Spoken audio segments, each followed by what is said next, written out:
Olá, seja bem-vinda, bem-vindo ao canal Angeline. Sabe aquela frase, o conhecimento é libertador? Pois é, nós acreditamos que ele é libertador quando o conhecimento é de fato de qualidade. E para conversar sobre isso, vamos falar do tema História das Religiões. Quem conversa conosco é o professor de História, com especialização em História das Religiões, que também tem um canal no YouTube e fala sobre história, o professor Leandro Barbieri Beraldi. E antes de começar essa nossa conversa, eu te faço aquele convite. Se inscreva aqui no canal Angeline, deixe seu like e nos acompanhe pelo Spotify, o Instagram e o Facebook, sempre no canal Angeline.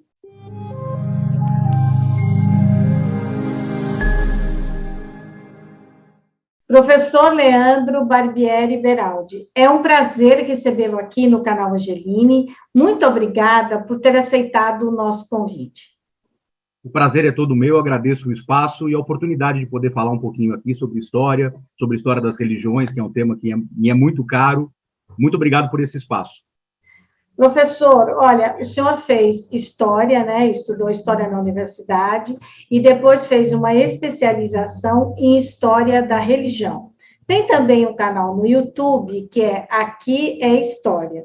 É esse, né, o nome do canal? Então, às vezes, quando a gente começa a conversar com as pessoas, muitas pessoas acham que tem muitas novidades hoje quando se fala nas religiões. Mas, na verdade, tudo isso começou há muito tempo, né? Se você pensar em todas as outras religiões mais antigas, o cristianismo é uma religião relativamente nova, que tem 2020 anos, tá certo? Então, eu gostaria que o senhor começasse contando um pouco como que a religião, ela surge na história da humanidade.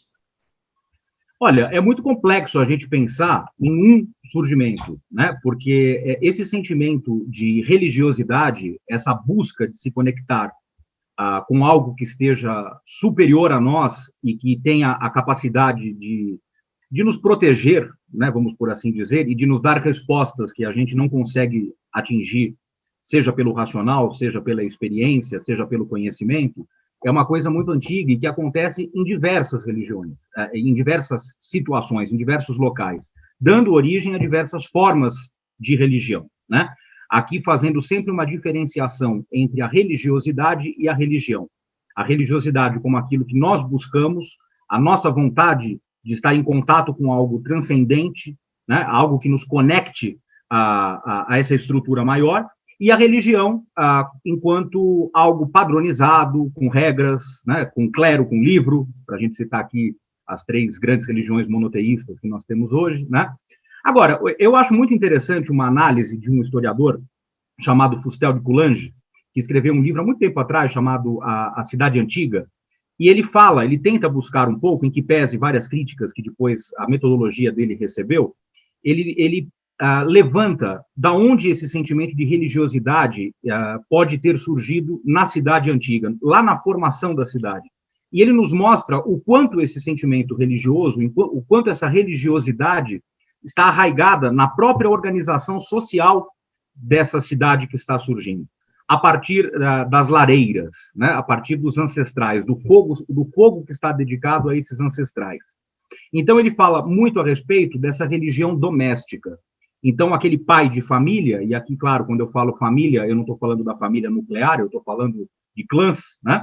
Que tem um líder, esse pai de família, que é o responsável pela manutenção daquele fogo.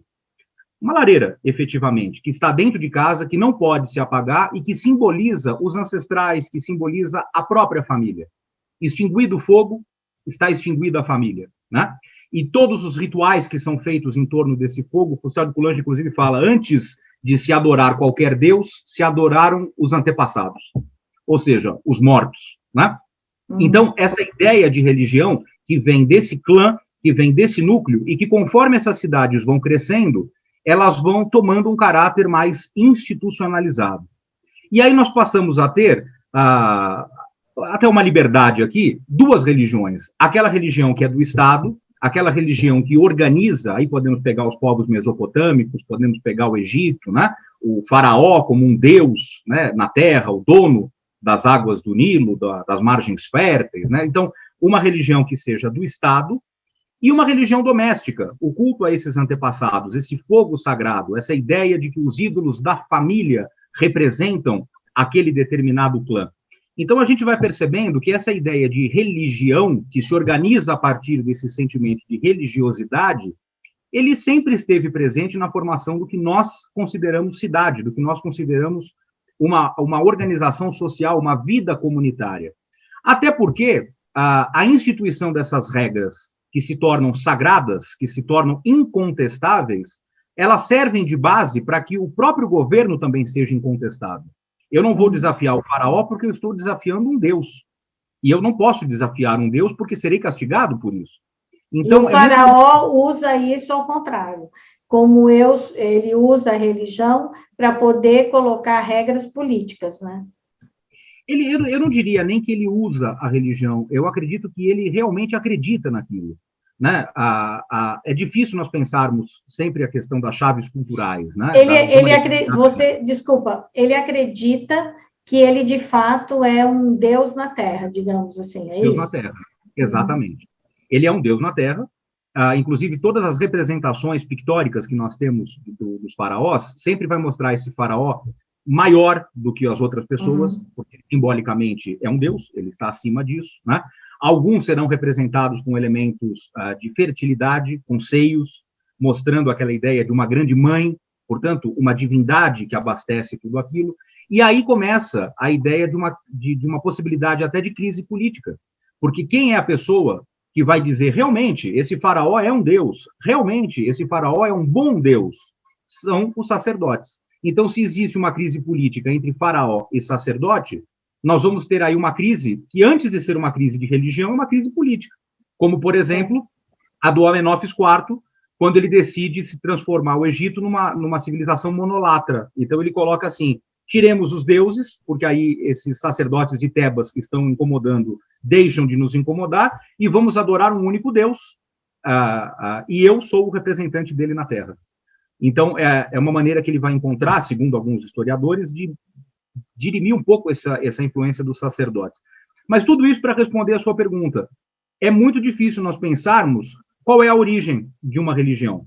Será que nós estamos falando de uma origem ancestral? Será que nós estamos falando de uma referência familiar? Ou será que nós estamos falando da constituição de um Estado? Será que nós estamos falando de uma justificativa de poder? Eu acredito que estamos falando das duas coisas.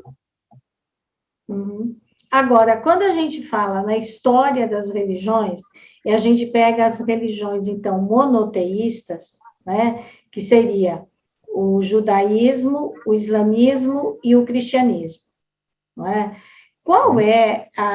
Onde é que elas se encontram em algum momento?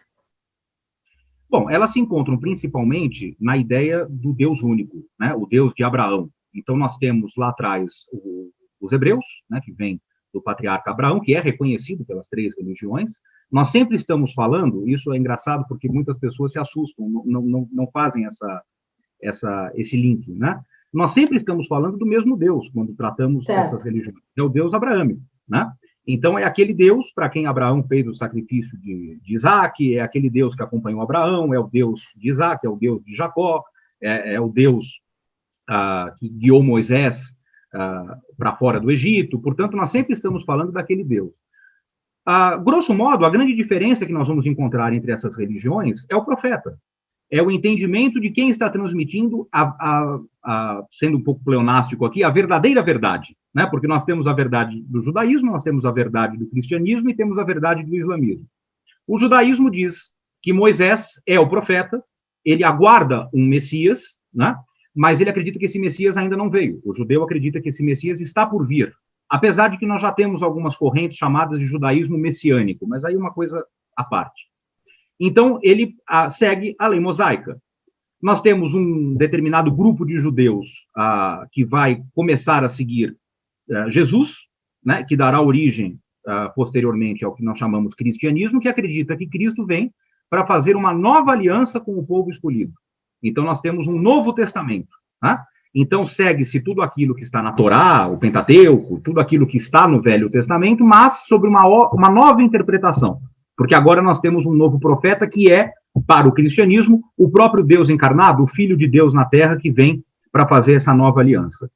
E, por fim, e já 6 séculos depois, nós vamos encontrar o profeta Maomé, né, que vai falar a respeito das, vamos dizer assim, dos desvios que estão acontecendo na religião e que ele vai corrigir a partir da revelação que lhe é feita pelo anjo Gabriel, que vai ditar para ele o Alcorão, ele dita para os seus discípulos escreverem, compilando, então, aquele que será chamado de o último livro, o verdadeiro livro para o islamismo, que vai seguir, que os islâmicos, então, seguirão aquilo que Maomé diz, sem descartar os antigos profetas. Então, no Alcorão, nós vamos encontrar referências a Jesus, vamos encontrar referências a Maria, não o entendendo como um filho de Deus, mas como um profeta de Deus que veio, que deve ser respeitado, porém, o último profeta do Deus de Abraão teria sido, então, Mohammed. Então, basicamente, nós temos uma diferença de profetas, mas o Deus é o mesmo. Estamos falando do Deus de Abraão. Uhum. Agora, só uma coisa interessante, só para complementar, veja só, o Deus de Abraão, o Deus da família de Abraão, o que se liga àquela ideia inicial desses deuses domésticos, esses deuses de casa, né? Esses deuses que passam a sua bênção de pai para filho, né? Então, Abraão que vai passar para Isaac, Isaac que depois vai passar para Jacó, portanto, existe essa ideia desse culto doméstico também por trás desse monoteísmo. Que é quando Deus também diz a Abraão, você vai ter uma descendência que vai cobrir a terra, né? É isso. Exatamente. Né? Então, vem... Exatamente. Agora, quando a gente fala da religiosidade e da religião, é uma necessidade que o homem tem, a mulher, de explicar coisas que ele não consegue explicar. Por exemplo, o horário que o sol se põe, ou o horário que o sol acorda, né, digamos assim, o amanhecer, o anoitecer, você pode saber que horário será, mas você não pode dizer amanhã será tal horário, você tem que respeitar isso que acontece. Você pode prever que irá chover, mas você não pode dizer amanhã tem que chover. Né? Então, são esse tipo da natureza, é isso que fez com que o homem e a mulher passassem a pensar num ser superior? Eu acredito que também. A religião, ela vai nos trazer, e aí eu falo de religião mesmo, a organização da religião, as regras, né? A ideia de um ou vários deuses, seja ela politeísta, monoteísta. O que ela vai nos trazer? Ela vai nos trazer uma sensação de pertencimento a alguma coisa, né? Aqui, usando a definição do Lactânio, né? A ideia de religare, de nós nos ligarmos a alguma coisa superior, né? Isso já sob uma interpretação mais voltada para o lado cristão. Mas, sim, ela nos dá essa possibilidade de nos ligarmos com o transcendental. Mas ela também nos dá a possibilidade de fazermos parte daquela determinada sociedade, e para usar um termo bem cristão, bem religioso, daquela congregação. Né? É a sensação de fazermos parte de alguma coisa. Então, nós podemos ir lá para trás, antes da filosofia, né? A filosofia surge justamente aí. Não me interessa mais pensar que os relâmpagos são jogados e lançados por Zeus. Eu quero entender o que é esse fenômeno, além disso. Então, a filosofia surge a partir dos questionamentos, a busca pelo arquê, que seria o princípio básico de tudo, da onde veio o mundo, uma explicação racional. A filosofia, ela vem para, aspas, substituir tudo isso, né? Mudar a maneira de se procurar entender o mundo, que até então era a religião que nos dava. Então, quanto a isso, sem dúvida nenhuma. Mas eu vejo muito da religião sob esse ponto de vista sociológico, essa necessidade, principalmente hoje, essa necessidade de acolhimento e aquela certeza, e eu sempre coloco aqui certeza entre aspas, porque essa certeza não existe, de que eu estou convivendo com o outro e esse outro é como eu, ele pensa como eu, ele tem os mesmos valores que eu. Se nós pegarmos, por exemplo, a própria origem do islamismo, o islamismo ele vai ser muito bem aceito em toda aquela região dos árabes, porque provoca justamente essa sensação de pertencimento. Imagine um povo que é comerciante e que vai fazer negócio. Então, eu tenho os meus deuses, você tem os seus. que certeza eu tenho que eu serei pago, que o contrato será honrado? É diferente do nosso Deus ser um só e o mesmo, e ter um livro e um profeta, e nós jurarmos em nome desse profeta e desse livro que nós vamos cumprir aquilo que nós falamos. Então, nós passamos a fazer parte de uma mesma estrutura, que até comercialmente falando é vantajosa. Então, eu vejo muito da religião sob esse ponto de vista sociológico, sobre o pertencimento. Principalmente nos dias de hoje, em que está tão difícil pertencer a alguma coisa, está tão difícil ser acolhido por alguma coisa. Talvez isso explique por que as religiões hoje estão tão fortes, não só no nosso país, mas como no mundo inteiro, essa busca por pertencimento. Essa busca por pertencimento, especialmente aqui no Brasil, ela passa também pelas igrejas neopentecostais, né? Que, na verdade, o que acontece? Os pastores, eles foram acolhendo as pessoas que não encontravam literalmente outra acolhida, né, outra recepção em outras religiões. Então, ali, como se elas fossem, elas tiveram um encontro com os semelhantes. E aí, além de, claro, orar, falar em nome de Jesus e tudo mais, elas passaram a ter também um local desse pertencimento. Né? Porque essas comunidades evangélicas, principalmente essas que são bem menores, eles se encontram para celebrar festas, aniversários, casamentos, não só em momentos religiosos, em cerimônias religiosas, mas tanto é que eles se tratam como irmãos. Né? Então, quando você diz assim, você vê que no Brasil, agora eu acho que acalmou um pouco, mas antes se dizia muito isso, pode contratar fulano, ele é evangélico. Esta palavra, ele é evangélico, essa expressão dizia, ele é honesto, ele é decente, você pode contratar. Num país onde a maioria é católico. Então, essa coisa do pertencimento tem a ver com isso, não tem? Tem a ver com isso e tem a ver também com aquilo que nós falamos lá no início sobre a religião oficial e a religião doméstica. Certo. Pelo seguinte, se nós pegarmos o Brasil, evidentemente o Brasil é um país de formação católica, né? Nós somos colonizados pelos portugueses, tivemos influência dos franceses, tivemos, enfim, toda a influência que nós recebemos no Brasil, a catequização, jesuítas, né? As irmandades, mesmo as irmandades leigas em torno das religiões, portanto, da religião, a vida social e a formação do Brasil sempre foi católica apostólica romana, né? Mesmo com a separação entre Estado e Igreja no advento da República, até mais ou menos a década de 50, 60, era muito difícil nós pensarmos numa separação entre Estado e Igreja, né? A autoridade do padre era muito maior do que a autoridade do prefeito. O prefeito não ia se indispor ao padre, absolutamente, né? Se o delegado desse uma bronca em alguém, era uma coisa, mas se o padre desse, era outra. Então, isso ainda existe em algumas cidades, principalmente mais para a região do interior, cidades menores, isso ainda acontece, né? Em menor escala, mas acontece. Então, nós temos essa ideia dessa religião oficial. Mas nem sempre essa religião oficial, ela se conecta ao sentimento de religiosidade daquele que a frequenta. Então, eu posso dar aqui um exemplo bem bobinho, né? Vamos imaginar uma senhora de engenho, né? A esposa do senhor de engenho, que está tendo dificuldades para engravidar. Ela quer ter um filho homem, ela quer dar a continuidade à sua família. E ela não consegue engravidar de jeito nenhum. E aí ela descobre que existe um culto lá, que está sendo realizado na senzala, em que baixam alguns espíritos que podem dar para ela uma beberagem que vai fazer com que ela possa engravidar. Será que ela não vai? Vai. Vai. Lógico, tem registro de vários casos assim, né? Porque as religiões de matriz afro, por mais que elas tenham sido reprimidas, em algum momento, principalmente depois da Revolução do Haiti, aquele medo que existia das rebeliões, elas começaram a ser um pouco toleradas para que esses escravos, não é uma coisa terrível, a escravidão é uma mancha terrível na nossa história, mas é fato, né? Para que os escravos se sentissem mais ambientados, se revoltassem menos, tal. E os próprios senhores, muitas vezes a senhora, o próprio senhor frequentavam, iam lá, né, escondido do padre, evidentemente, né? Quantas pessoas não fazem práticas de meditação, vamos trazer para o dia de hoje, são católicos, se apresentam como católicos, mas fazem práticas de meditação budistas, né? Tem um japamala, né? Uhum. É um sincretismo, mas também tem muito a ver com a ideia de que eu tenho a minha fé. Eu sou muito mais espiritualista do que religioso. E aí tem uma coisa que eu acho formidável, porque em muitos lugares do mundo isso é inexplicável, que é o católico não praticante.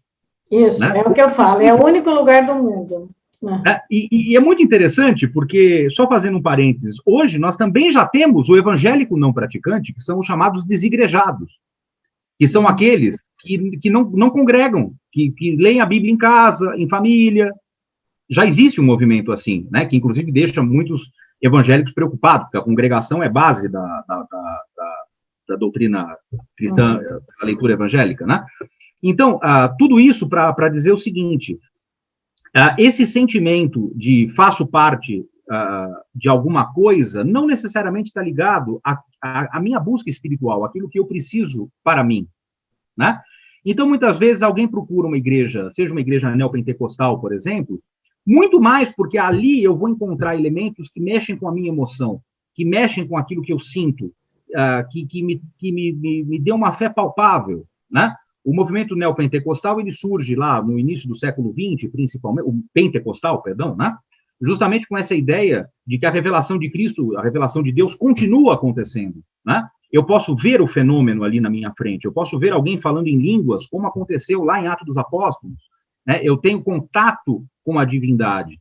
E a igreja oficial, essa igreja de Estado, ela é o quê? Ela se tornou aquele grande templo, afastado, né? Com uma doutrina que eu nem sempre entendo, com um vocabulário que eu nem sempre entendo, que me dá respostas, mas que chega num determinado ponto e diz assim, não, a partir daqui, você não está preparado para ir, ou a partir daqui é mistério. Então, mistério não se contesta, é dogma. Então, essa pessoa ela vai buscar resposta em outros pontos. O espiritismo, por exemplo, muitos dos católicos que se dizem católicos não praticantes, e até praticantes, são adeptos da literatura do Allan Kardec. Porque já ouvi isso de muitos católicos, dizendo assim, olha, chega um ponto que para, e eu preciso saber o que vem a partir daqui. E só o Kardec me deu essa resposta. Até porque, quando uma pessoa morre, as pessoas ficam procurando entender o que aconteceu, né? Então, se você sabe, se você tem essa ideia da reencarnação, se você acha que realmente ela está na luz, que ela pode te proteger de lá, ou que você pode rezar, orar ou vibrar, como dizem os espíritas daqui, por que não? Se você gosta tanto dessa pessoa. Né? Então, e a religião católica especificamente, ela realmente não prepara para a morte, né? Ela só diz, Deus gosta que você volte para ele e tal, mas a pessoa mesmo, ela quer, assim, a morte, você não se conforma com ela, né? Você aceita porque não tem jeito, tanto é que tem aquele provérbio, só não há remédio para a morte. Né? Porque você, então, desculpa, eu acho por isso que eu penso que o espiritismo ele cresce tanto também, né? Porque você vai discutindo e vai falando sobre isso, não é isso? Eu diria que a Igreja Católica ela prepara para a morte aquele que vai morrer, não aquele que ficou aqui. Isso. Porque ela vai falar sobre a salvação, né? Que é a grande discussão, inclusive, que deu origem ao luteranismo, né? Vou me salvar pelas obras ou vou me salvar pela fé? Como é a salvação, essa discussão toda. Então, assim, a gente está sempre pensando como que eu vou me salvar. Mas quando você perde um ente querido, e aí? E aí vem uma pergunta que a gente faz, né? Ele se salvou? Será que ele se salvou? Que é uma discussão, e olha que interessante isso. A gente trata aqui como se fosse uma coisa recente. Não é uma discussão egípcia. Né? O egípcio, ele mumificava, ele preservava aquele corpo, porque ele acreditava que esse corpo tinha que ser preservado, porque aquela alma, ela iria passar pelo julgamento de Osíris, onde o coração seria pesado, então de um lado nós colocaríamos o coração, do outro lado colocaríamos uma pluma. Se a balança mostrasse que o coração tinha o mesmo peso que a pluma, significa que aquela pessoa foi uma boa pessoa, vamos por assim dizer, seguiu aquela determinada moral e vai poder entrar no reino dos mortos. E vai continuar vivo, né? Mas aí, na múmia, se coloca orações para os mortos, amuletos, chaves, como se fossem mapinhas para que ele pudesse chegar até esse julgamento, para que ele tivesse sorte nesse julgamento. E a pessoa acreditava que fazendo tudo isso está orientando esse morto a ser salvo, né? Então, a ideia de salvação, ela está muito ligada. Na Mesopotâmia, menos. A Mesopotâmia já entende a morte como uma condenação sem volta. Mas no Egito...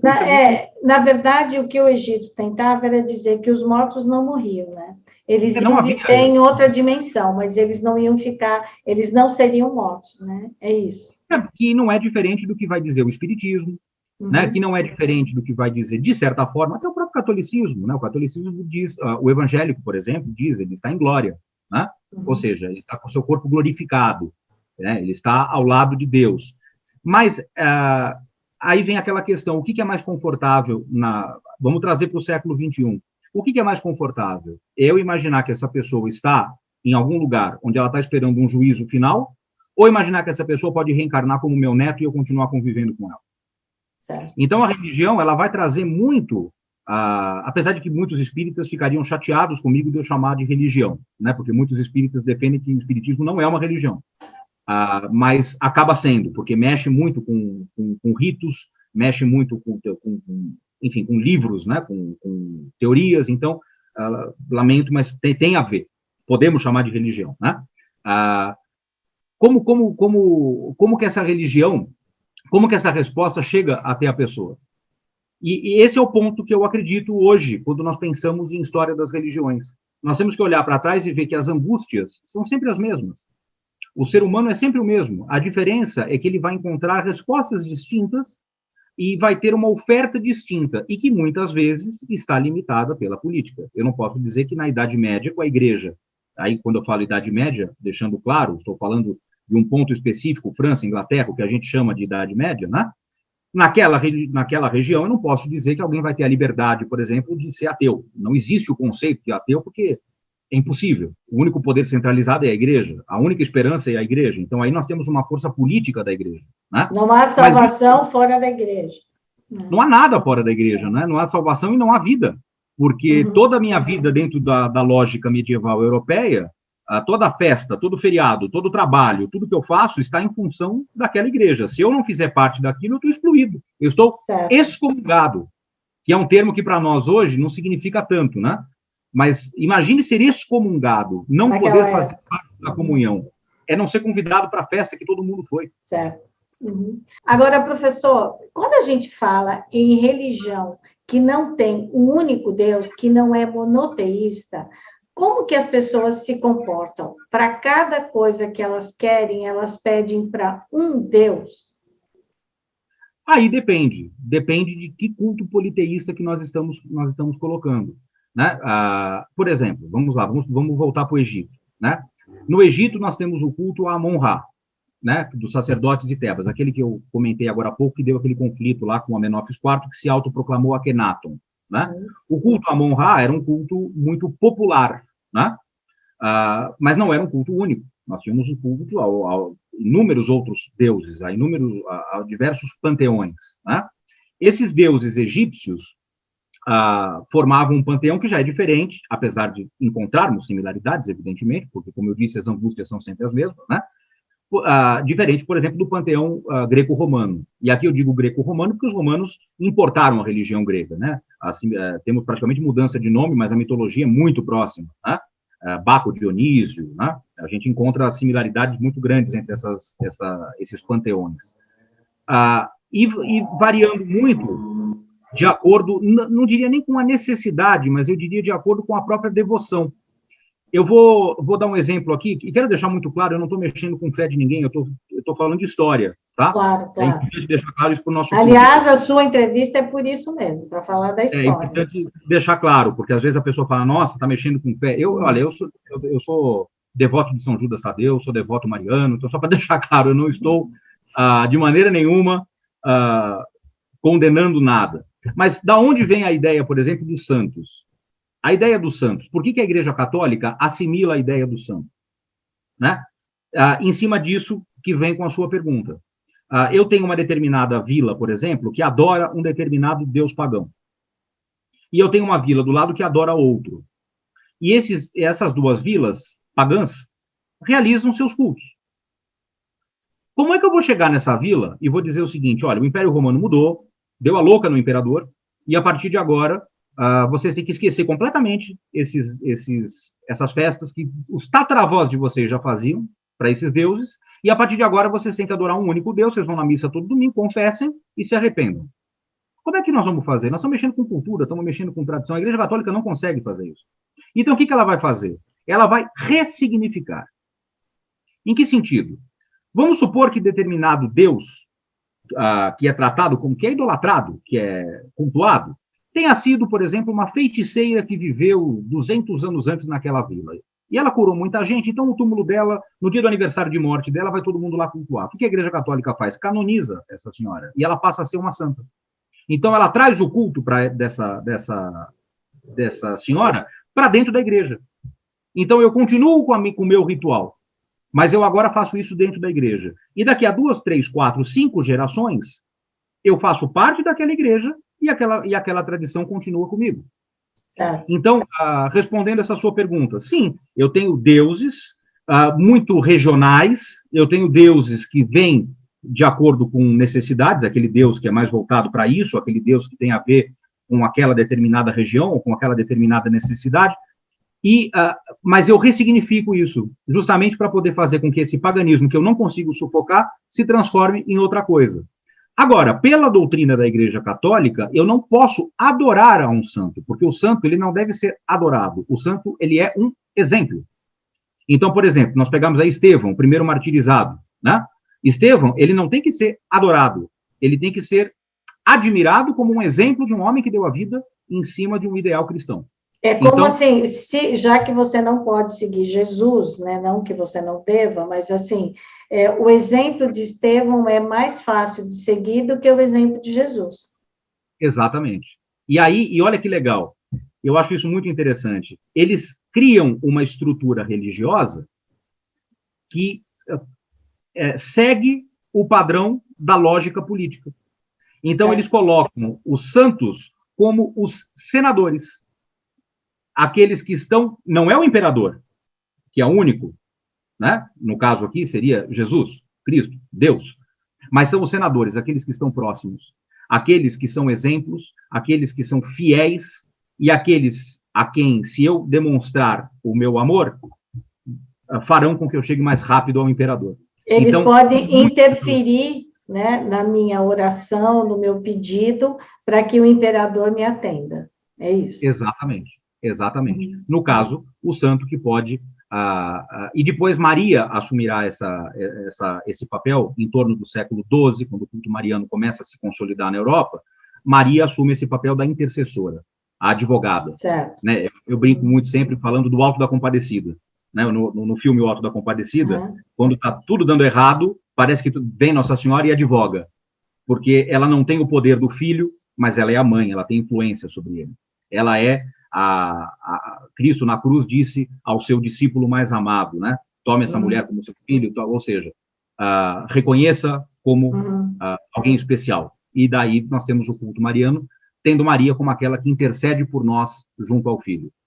Então, mas tudo isso vem em cima dessa ressignificação, né? Nós chegamos aí justamente para mostrar que, quando nós fazemos uma pergunta a respeito do passado, mas esses deuses, eles tinham funções, eles tinham a ver com família, isso continua acontecendo de certa forma, não estou falando de deuses, evidentemente, mas psicologicamente nós continuamos buscando.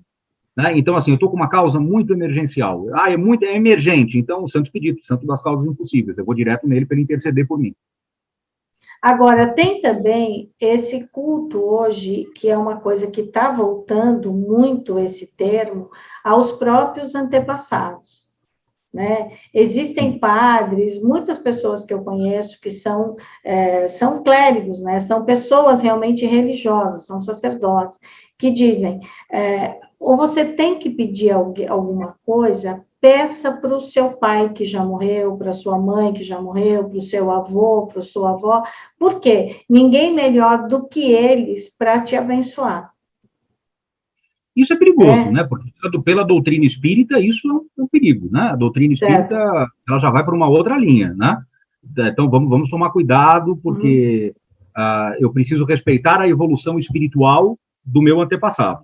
Certo. Né? Então, mas os espíritas acham que você não pode, não sei se esse é o termo, mas importunar quem já foi. Você apenas reza, ele está lá na luz, está se preparando espiritualmente para reencarnar. Então, você não tem que ficar perturbando essa outra vida dele. Agora, essa volta dos antepassados, que você pegar a internet, muitos vídeos, muitas pessoas falam, agradeça os seus antepassados, rezem pelos seus antepassados, orem pelos seus antepassados. Aí você pega uma outra corrente que diz, precisamos eliminar tudo que está cravado no seu DNA. Coisas que estão erradas, crenças limitantes que você trouxe de quem? Dos seus antepassados. Então, também essa história dos antepassados, ela mexe com todo mundo aqui. Claro, nós somos o resultado dos nossos antepassados, né? Porque... Mas, ao mesmo tempo, eles também podem nos abençoar, segundo alguns, e segundo outras correntes, que não são exatamente religiosas, mas que se dizem espiritualistas, essas correntes também dizem que muita coisa você tem que tirar. Eu acho que nunca foi falado tanto nesse termo, crença limitante, não é? O que tem acontecido na nossa civilização, nós estamos vivendo um período de colapso. Eu acho que esse é o ponto-chave aqui, né? Nós estamos vivendo períodos muito difíceis. Eu não falo da pandemia, a gente já vem vivendo. O século XX foi um século difícil, o século XXI está sendo um século difícil, de muita disputa, de muito problema. Na história, nós observamos que todas as vezes que uma sociedade está em colapso, ela se volta para um passado que teria sido melhor. Isso já não vai acontecer numa civilização que está bombando. Eu vou dar um exemplo, no caso da Mesopotâmia. Se nós pegarmos uma parte da região babilônica, não havia a ideia de preservação do passado. Eles destruíam o templo antigo para construir um mais bonito e maior. E não se preocupavam em preservar, porque a ideia era fazer cada vez melhor. Eles pensavam no progresso. Porque era uma civilização que naquele momento estava dando certo e eles pensavam assim, é daqui para frente. A nossa civilização está num caminho contrário. Nós estamos tentando resgatar algumas coisas. Nós estamos tentando entender como é que nós chegamos até aqui. E a história pode nos dar essas respostas, em boa medida. Mas a história, nós temos que tomar cuidado, porque essa história com H maiúsculo, essa história oficial, essa história de países, essa história de nações, tem a ver, dá para fazer até uma similaridade com essa ideia de religião. Ela nem sempre nos abastece. Eu preciso fazer, e é o que nós chamamos aí de microhistória, né? Que mexe com genealogia, que mexe com coisas específicas de uma determinada região, ou de uma determinada família, ou de uma determinada pessoa. Eu quero entender de onde eu vim. Então, no meu caso, por exemplo, eu sou descendente de imigrantes italianos, tanto por parte de mãe quanto por parte de pai. Eu quero saber por que esses imigrantes vieram para cá. Fui atrás, pesquisei isso. Quem eram essas pessoas? Por que vieram para cá? O que faziam? Do que gostavam? É uma forma de nós tentarmos buscar um elo com o nosso passado e, consequentemente, conosco, com nós mesmos, né? Entendermos de onde viemos e para onde vamos, né? Então, sob esse sentido, a genética, por exemplo, tem nos ajudado bastante. Existem sites hoje onde nós podemos fazer de casa mesmo, e a preços acessíveis. A gente recebe em casa um potinho, colhe a saliva, o DNA, manda para o laboratório e eles te devolvem um mapinha mostrando as últimas 8 gerações de onde vieram. Para quem não tem nem base de como começar um estudo genealógico. Né? É real, isso aí está acontecendo hoje, né? Então, existe sim essa busca. E eu não acho que essa busca ela seja só um sentimento religioso, apesar de envolver um sentimento religioso. Eu vejo muito mais como uma necessidade de um mundo, como dizia o sociólogo o Zygmunt Bauman, um mundo líquido. As nossas relações são muito líquidas, ou seja, nós não temos nada sólido. É a geração do unfollow, né? Eu briguei com você, eu deixo de te seguir, eu não te vejo mais, eu não preciso conversar e acabou. As relações, elas estão líquidas, né? Então, quando eu busco raízes, eu busco entendimento, eu busco de onde eu vim, isso me dá uma certa segurança, me dá um certo orgulho. Não, eu Você tá procurando uma coisa sólida, né? Você diz, não, é como agora, por exemplo, a gente vê a luta, né, mais do que justa e precisa ser apoiada por todo mundo contra o racismo, né? A luta dos negros, quando a pessoa fala, eu sou negra, eu tenho orgulho da minha pele, eu tenho orgulho do meu cabelo, né? Por quê? Porque por muito tempo houve uma repressão danada, né? Ainda tem isso, né? Mas a verdade é que, assim, a partir do momento que você descobre de onde você veio, o que você fez, o que os seus antepassados fizeram, o orgulho de ser quem você é uma autoestima tamanha, né? Você fala, nossa, quantas pessoas lutaram para que hoje, né, eu esteja aqui, por exemplo, falando com você. Então, isso tudo faz com que você também pense não só na sua religiosidade, mas também na luta de todos que passaram. É por isso que eu te falo que eu nunca ouvi tanto a palavra antepassados, né? Eu não sei se você concorda com isso. Concordo. E olha, em cima disso que nós estamos conversando, olha que coisa terrível. A mácula, a vergonha da escravidão no nosso país, que é uma coisa vergonhosa, uma coisa nojenta. Nossa, né? A gente tem uma dívida com os negros enorme. Não, é abjeto, é horrível. Nós negamos, os escravocratas, é que nós, como brancos, acabamos falando nós, né? Os brancos negaram essa possibilidade de sensação de pertencimento e orgulho dos antepassados dos negros. Porque como que o negro vai fazer o que eu acabei de dizer que eu fiz? Eu consigo descobrir de que cidade veio meu bisavô na Itália? Como que o negro faz para descobrir de que tribo africana ele veio? De repente alguém, parece loucura isso, mas não é. Alguém hoje que está trabalhando, que sofre racismo, que tem dificuldade de se colocar no mercado de trabalho, que teve poucas oportunidades na vida, em virtude dessa herança nojenta que nós temos do racismo e da escravidão, pode ser descendente de um nobre, de um rei, de um sacerdote poderoso, que se tivesse continuado na África, não existe 100 em história, né? Mas abrindo esse parênteses, seria parte de uma classe dominante.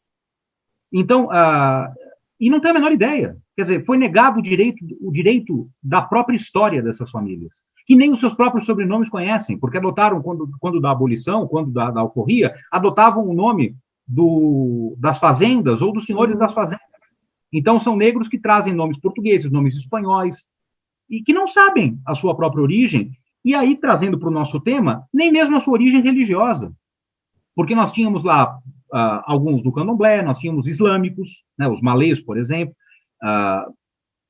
e que hoje nenhuma identidade religiosa familiar consegue encontrar, porque isso lhe foi negado por causa dessa coisa terrível e absurda que foi a escravidão. Então, esse tema, que para mim é um tema que mexe muito comigo, é um tema que me incomoda, também por isso.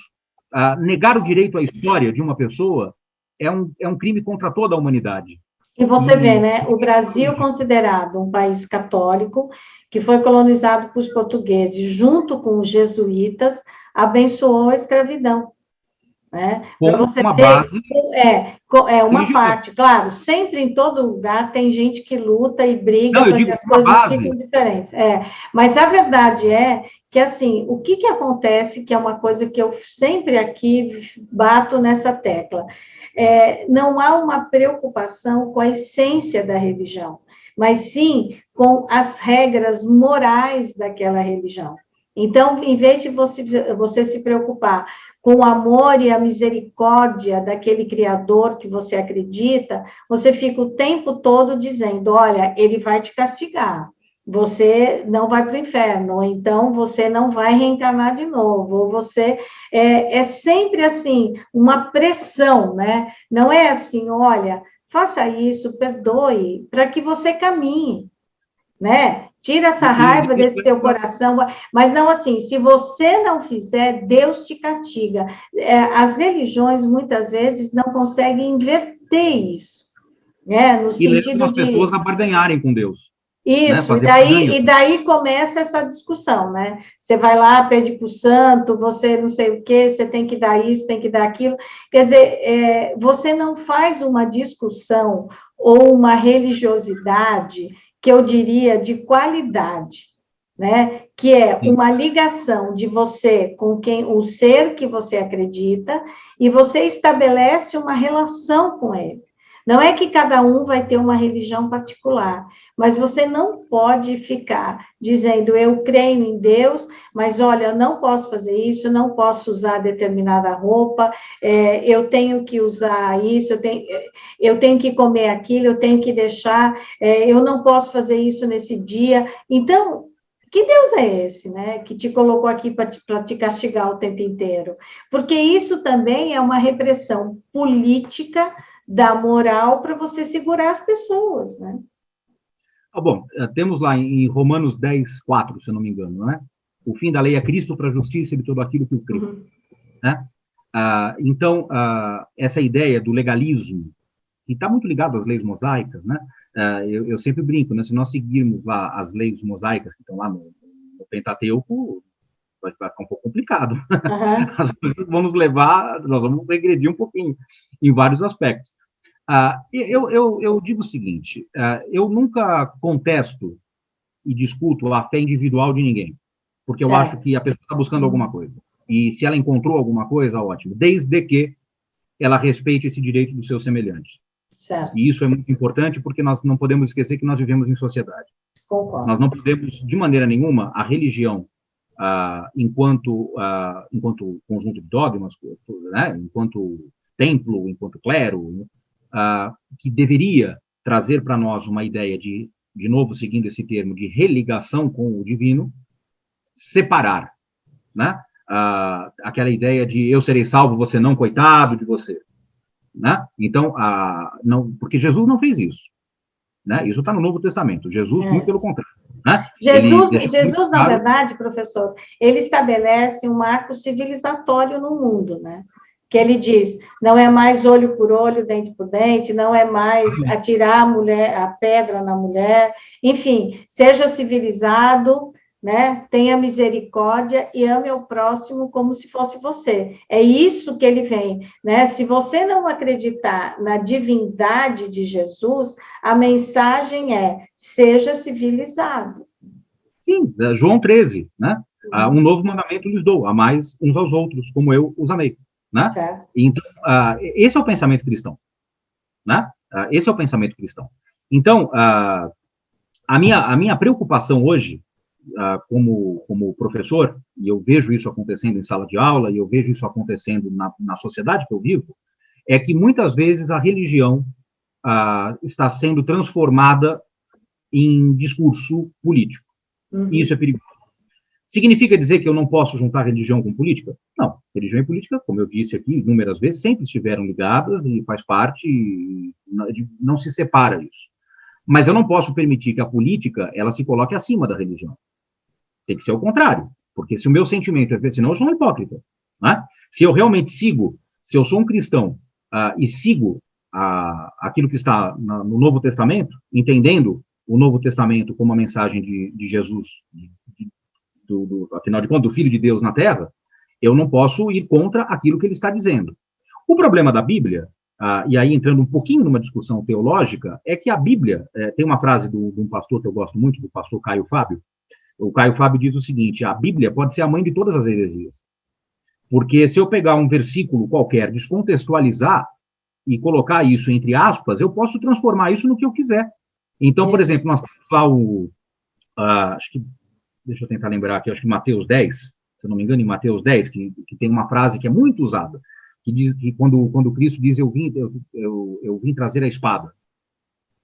E aí tem aquela ideia de, tá vendo? Eu vim trazer a espada em que sentido? No sentido de que eu sei que eu vou provocar distensões. Eu estou aqui para isso. Estou fazendo uma nova aliança. Isso vai abalar os que não acreditam nisso. Ele diz aos apóstolos, vão perseguir vocês como me perseguiram, faz parte. Nós estamos aqui para mudar o mundo, vamos colocar dessa maneira, né?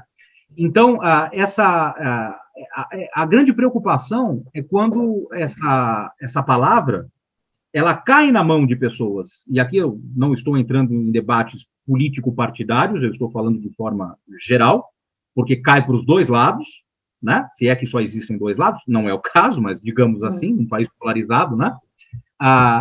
que pega essa palavra, que pega essa necessidade autêntica do povo de buscar uma religação, buscar uma religião, para encontrar uma religiosidade, né? Ou vice-versa, e deturpam e transformam as pessoas em pessoas que se tornam nada mais nada menos do que, infelizmente, massa de manobra. E isso acontece. São pessoas que brincam com a fé alheia. E aí é perigoso. E aí eu Como eu digo, essas pessoas não acreditam em Deus, né? Senão elas não fariam isso. Não acreditam, e pior do que isso, e aí eu vou falar como um homem de fé, porque eu tenho muita fé. Eu tenho pena do que espera essas pessoas, que usam o santo nome em vão, para usar um termo bem católico. Então, eu tenho pena disso, porque o problema não é a massa de manobra. O problema não é aquela pessoa que vai 2 vezes por semana na igreja e que ouve, e que tem fé, e que bota o joelho no chão, e que chora, e que se emociona. O problema não é esse. O problema é se a pessoa que está lá na frente, no púlpito, não está lá para despertar essa fé e essa salvação. Está lá pensando em outras coisas. Esse é o grande problema. Agora, professor, outro dia um internauta aqui me chamou a atenção no comentário, dizendo assim, porque eu sempre falo, o conhecimento é libertador, né, que eu considero que é mesmo, né? Então, ele disse assim, mas precisa tomar cuidado com essa frase, porque nem todo conhecimento é de qualidade e nem todo conhecimento é libertador. Então, o senhor, como um professor de história, especializado na história da religião, eu quero que o senhor dê aqui um conselho às pessoas que procuram saber de fato o que ocorreu, como aconteceu, aonde que exatamente elas podem pesquisar, porque às vezes a pessoa coloca uma palavra no Google, o primeiro link que aparece, ela entra.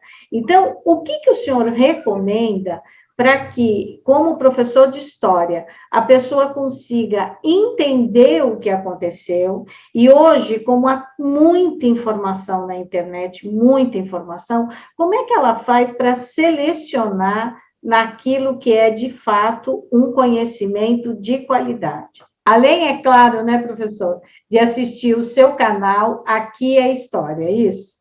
Isso, Aqui é História, que faz vídeos justamente para isso, para falar sobre temas de história de maneira rápida e que entretenha enquanto a pessoa está aprendendo. Certo. Me parece que essa pessoa que te escreveu isso confundiu, e é normal que isso aconteça, informação com conhecimento. Uhum. O problema hoje, nós vivemos na era da informação, mas nós não vivemos na era do conhecimento. Nós temos muitas informações. Eu faço um desafio aqui a quem está nos assistindo. Eu tenho certeza que a pessoa que está nos assistindo, em algum momento, já se pegou assim, estou com uma coisa na cabeça, onde foi que eu vi mesmo? Eu não sei se eu vi na televisão, se eu vi num site, se eu vi num jornal, se alguém comentou na rua, se eu vi no Zap, se eu vi no Facebook, se eu vi no Instagram, se eu vi no YouTube, eu não sei. Mas onde foi que eu vi mesmo? Porque nós acordamos sendo massacrados por informações. Vamos dormir com elas, né? Acordar e dormir. Dormir. Eu, quando acordo de manhã cedo, ligo meu celular, mesmo que eu não tenha aberto um site de notícias, alguns grupos já estão compartilhando notícias aqui. Isso. Antes de abrir o jornal, eu já sei o que aconteceu, e falo, nossa, mas aconteceu isso? E aí, às vezes, não aconteceu. Também tem essa, né? Mas, assim, informação é uma coisa, conhecimento é outra. E aí, eu não quero aqui fazer o chato, mas conhecimento a gente vai ver em livros, a gente vai ver de pessoas que estudaram para falar aquilo que estão falando, a gente vai ver na fonte. Então, por exemplo, falando sobre a história das religiões, quer entender o cristianismo? Leia o Novo Testamento. Quer entender as leis judaicas, quer entender o que foi o Êxodo, antes de qualquer outra coisa, leia o Velho Testamento. Quer se envolver numa discussão a respeito do islamismo, quer entender um pouco mais, leia o Alcorão. Quer saber um pouco mais sobre os hindus, leia os Vedas. Ou seja, ler. Não há outra forma de se aprender a não ser lendo. E lendo autores que estudaram para aquilo. Né? Porque nós também vivemos hoje num momento em que se desqualifica muito as pessoas. Como se o estudo fosse uma coisa assim, esse aí diz que estudou, mas eu não concordo com ele, então ele não sabe. Eu não concordo, não concordo, tudo bem, mas leu sobre o assunto para que a gente possa debater e, de repente, um convencer o outro sobre o ponto de vista, porque debate é isso, debate não é discurso de ódio, debate é eu colocar a minha opinião, você colocar a sua, eu aprender com você, você aprender comigo, e nós chegarmos a um denominador comum, ou não chegarmos. Então, Isso porque, por exemplo, professor, a gente pega aqui a questão da escravidão no Brasil, que para nós dois ela foi uma vergonha, o Brasil tem uma dívida com os negros, tudo certo, nós concordamos. Se você pega uma pessoa que não concorda com isso, então a discussão é: a escravidão existiu, isso é fato. Então, agora nós vamos discutir se ela serviu a quem e para quem ela foi boa e para quem ela foi ruim. É isso que o senhor está falando. Mas o fato da escravidão não dá para negar. Não. Certo? Então, se você tem um conhecimento, pronto, você já sabe que a escravidão existiu. Ok, nós podemos discutir, mas discutir em cima de fatos. Não é isso que o senhor está falando? Eu acho que não só de fatos, eu acho que tem algumas discussões, por exemplo, a questão do racismo. O racismo, para mim, me parece que não há muito o que se discutir em torno. É um problema real. É um problema real. Basta a pessoa se abrir e observar. Nós vemos isso acontecendo nas ruas. Se sairmos na rua agora, dificilmente não vamos flagrar uma situação mínima que seja de racismo. Isso acontece no Brasil. Isso acontece. Então, assim, nós temos que tomar muito cuidado com o negacionismo. E quando eu digo negacionismo aqui, que isso está muito ligado à questão política hoje, né? Nós temos que tomar cuidado para nós não negarmos o óbvio. E nós não negarmos questões humanitárias, porque, teoricamente, alguém colocou isso como uma bandeira política. Então, tem muita gente que diz assim, essa discussão de racismo, isso é coisa de esquerda. Não, isso não é coisa de esquerda, isso é coisa de ser humano. Nós não estamos discutindo uma questão política, partidária. Nós não estamos discutindo se eu vou votar em X ou se eu vou votar em Y. Eu estou discutindo uma questão humanitária. Eu não estou discutindo política, não é de esquerda ou de direita. Não é essa a questão. E aí, se você é um religioso, você tem que saber, na hora de escolha, o que a sua religião, a essência dela, te conduz a escolher. Exatamente. Qual é a conduta de um cristão? Qual é a conduta de um judeu? Aí você faz a sua escolha se você se considera um religioso, porque não é ir lá no culto, na mesquita, na igreja, na sinagoga, no terreiro de umbanda, de candomblé, no centro espírita, e quando sai de lá, pronto, esquece tudo, e agora eu não tenho mais nada a ver com o sagrado, eu faço aqui o que eu quero. Não. Tudo vai começar quando você sair do templo sagrado para poder viver a sua vida. Todas essas religiões pregam isso. Certo, sim, professor? É a prática. Senão nós entramos no que Jesus falava de muitos fariseus. Nós entramos aí na hipocrisia, né? Hipócrisia. A ideia de eu encenar alguma coisa. Então, eu falo, mas eu não sigo, né? E em cima disso, uma coisa que sempre me pega bastante quando a gente fala a respeito de direita e esquerda, né? Isso que eu estava falando a respeito das bandeiras e dessas posturas fora do templo, e também me preocupa muito a tentativa de sempre tentar colocar tudo ou na caixinha da direita ou na caixinha da esquerda, como se nós só tivéssemos essas possibilidades e como se o mundo fosse dividido entre direita e esquerda. Então, eu vou dar um exemplo. Eu vejo várias discussões, tenho lido muito a respeito do que está acontecendo no Afeganistão, né? Existem partidos de esquerda no Brasil que estão defendendo que o Talibã fez um movimento de libertação e que, portanto, coadunam com as ideias de esquerda. E existem outros grupos que são de direita, que estão dizendo que eles estão preservando tradições locais e, portanto, eles são de direita. Não cabe em direita e esquerda uma questão religiosa numa chave cultural que não tem nada a ver com a nossa. Não cabe. E que também não tem nada a ver com o islamismo, né? Se você pegar é um grupo radical que usa o islamismo para ter essa violência toda que eles fazem. É inacreditável, né? Quando eu vejo essas cenas ali, eu olho, eu falo assim, professor, mas isso aqui parece coisa da Idade Média. Nossa, nós estamos no século XXI. Como que é possível você ver aquela cena do avião, das pessoas desesperadas saindo? É inacreditável. Aí o cara pega, vai dar uma entrevista e diz, não, nós vamos conceder aqui alguns direitos às mulheres. Meu amigo, mas que história é essa? Sabe? Não parece que você está num filme? Que aquilo, a hora que você desligar a televisão, você fala, nossa, passou esse filme. Não, mas é real, né? E o cara usa o quê? Ele usa a igreja, né? A igreja não, a religião aí, né, do islamismo, e aí você pega um monte de gente maluca que não tem o conhecimento da história do próprio islamismo e faz o quê? Condena as pessoas do islamismo. Condena os muçulmanos. Então, são coisas diferentes que a gente tem que, se você não tiver o conhecimento, né, a informação, a informação ela fica demais na sua cabeça. Então, o que você precisa ter? Parar, refletir, ler, olhar e dizer, ah, tá bom, eu concordo, eu não concordo, mas tem que procurar um bom conhecimento, um conhecimento de qualidade. Não é isso, professor? E tem que ler bastante, e tem que tomar cuidado com fonte, né? Tem que tomar cuidado com fonte, tem que entender que o que está na rede social não é necessariamente verdade, entender que isso não é novidade, porque se eu estivesse dando essa entrevista há 30, 40 anos atrás, eu estaria dizendo nem tudo que está na televisão é verdade. E se eu estivesse dando essa entrevista 100 anos atrás, eu diria nem tudo que está no jornal é verdade, porque não importa a mídia, também não vamos condenar mídia, é aquilo que eu já falei aqui nessa nossa conversa. As angústias do ser humano, para bem ou para mal, são sempre as mesmas. O ser humano é o ser humano.